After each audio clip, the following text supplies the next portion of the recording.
अस्सलाम वालेकुम। कैसे हैं आप सब? आई होप आप सब ठीक होंगे जी। अल्लाह का शुक्र है मैं भी ठीक हूँ। आज का व्लॉग स्टार्ट करते हैं। आपको सबसे पहले ईद मुबारक सबको मेरी तरफ़ से, क्योंकि जब ये व्लॉग शेयर होगा तो ईद जो है वो हो चुकी होगी।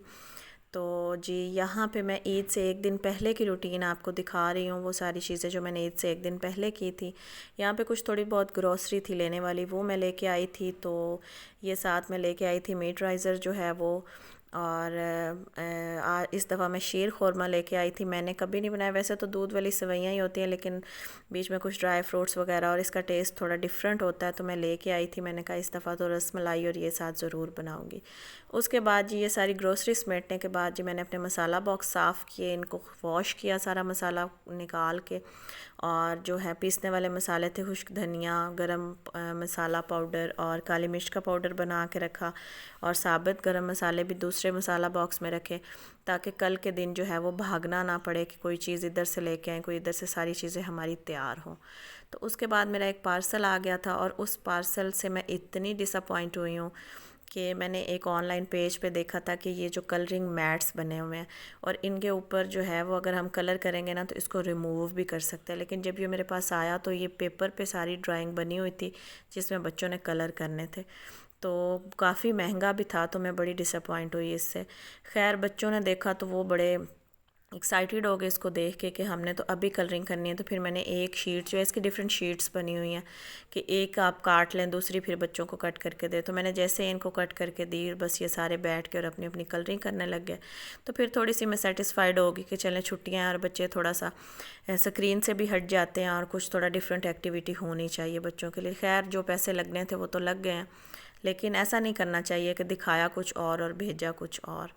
तो फिर भी ठीक है, अच्छा था, बच्चे बिज़ी हो गए थे, तो इसलिए फिर मैं इनको देख के सेटिस्फाइड होगी। उसके बाद जी रात हो गई थी, तो मैं किचन में आ गई, क्योंकि स्वीट जो है वो मैं अभी बना के रखने लगी थी। बहुत ज़्यादा गर्मी है, और सुबह के टाइम तो बिल्कुल भी जो है काम करना बहुत मुश्किल हो जाता है। तो ये शीर खुरमा जो है, जो ऊपर पैकेट के इंस्ट्रक्शन थी उनके अकॉर्डिंग मैंने बना लिया, और इसमें लिखा था कि अगर आप इसको फ्राई करना चाहते हैं तो कर लें। मुझे वो ऑप्शन कुछ अच्छा नहीं लगा, तो मैंने डायरेक्टली दूध को बॉयल करके उसमें ये पैकेट ऐड कर दिया। थोड़ी सी शुगर और डालनी पड़ी, अगर कोई कम खाता है तो उसको ज़रूरत ही नहीं महसूस होगी। तकरीबन इसको 25 से 30 मिनट तक मैंने इसको पकाया दरमियानी आग रख के। तो उस पे जो है वो ये बड़ा मज़े का तैयार हो गया था। थोड़ा सा ज़ाफ़रान था मेरे पास, तो वो भी मैंने इसमें ऐड कर दिया, और हल्का हल्का इसको स्टर करते जाएं, और जब ये गाढ़ा हो जाए तो इसको उतार लें। तो फ्रेश क्रीम के 2 जो हैं टेबल स्पून मैंने ऐड किए थे। आई थिंक वो मुझसे शूट नहीं हुआ क्लिप।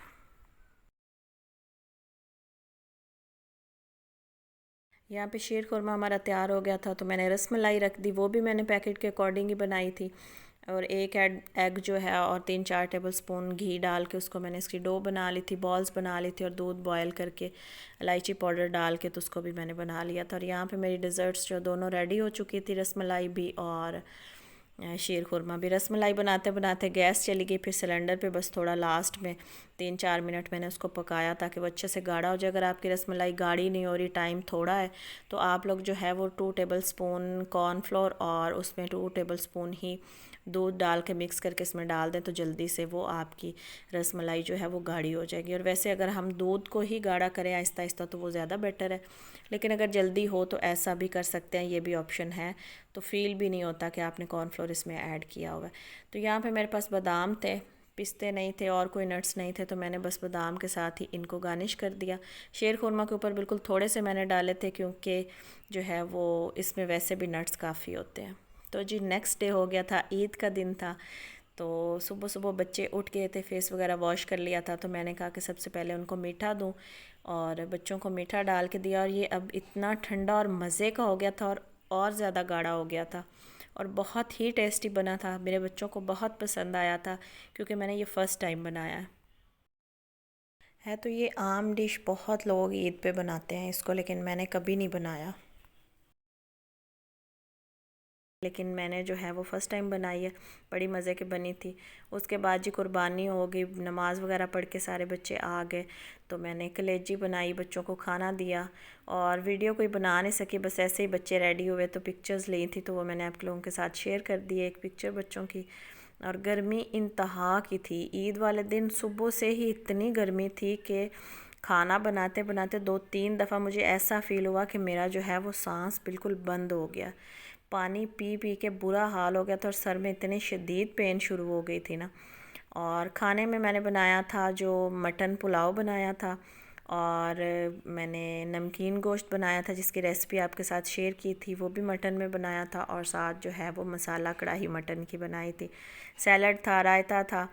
तो बस जो डिज़र्ट्स हैं वो मैंने पहले ही रात को बना के रख लिए थे, और मैं बहुत शुक्र कर रही थी कि मैंने जल्दी बना लिए थे क्योंकि बहुत ज़्यादा गर्मी थी और किचन में खड़े होना मुहाल हो गया था।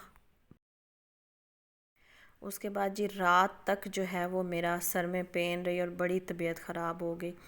बस फिर खाना शाना खिलाने के बाद जो है वो फिर गोश्त वगैरह बनाना था।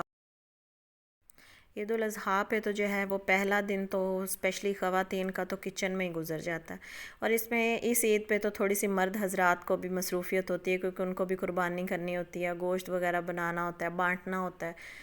तो इसलिए इस पे तो उनको भी थोड़ा सा एफ़र्ट करनी पड़ती है। लेकिन उसके बाद जो औरतों का हशर होता है, सारा दिन गोश्त बनाएं, फ्रीज़ करें, सबको भेजना देना करना, बस इसी में ही तकरीबन मेरे ख़्याल में सारा दिन गुजर जाता है।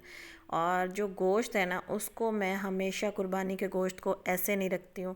ये आप लोगों के लिए एक टिप है, और ये बहुत ज़बरदस्त है। आपने गोश्त जो है वह अपने हिसाब से साफ़ करके बना लेना है। तो इसको एक खुले बर्तन में आपने डाल देना, और उसमें आपने खुला पानी डाल देना, और ऊपर आपने सिरका डाल देना। सिरका आपने गोश्त के अकॉर्डिंग डालना है, ज़्यादा गोश्त है तो थोड़ा ज़्यादा डाल दे, अगर कम है तो 2-3 टेबल स्पून डाल दें। यहाँ पे मैंने गोश्त को खुले बर्तन में रख के इसमें पानी डाल दिया और साथ इसमें मैंने सिरका डाल दिया। इसको हम 15 से 20 मिनट के लिए छोड़ देंगे, और ये ऐसा साफ़ हो जाएगा, खून इसका सारा निकल जाएगा, बिल्कुल साफ़ सुथरा, कहीं कोई स्मेल वगैरह इसकी बाकी नहीं रहेगी। तो ये देखें गोश्त की फ़ाइनल लुक है। तो बस जी ये था मेरा ईद का व्लॉग। आई होप आपको पसंद आया होगा। तो आप सबकी भी ईद बहुत अच्छी गुजरी होगी, और आपने ये टिप मेरी ज़रूर फॉलो करनी, और अपने गोश्त को इसी तरह साफ़ करना और लास्ट पे स्ट्रेनर में ज़रूर रखना ताकि अच्छे से ड्राई हो जाए, और फिर इसके आपने पैकेट्स बनाने हों या बॉक्सेस में डाल के रखना हो तो फिर आपने so guys, if you like my video do subscribe my channel and press the bell icon, और लाइक और शेयर करना भी बिल्कुल नहीं भूलिएगा। मिलते हैं नेक्स्ट व्लॉग में जी। अल्लाह हाफिज़।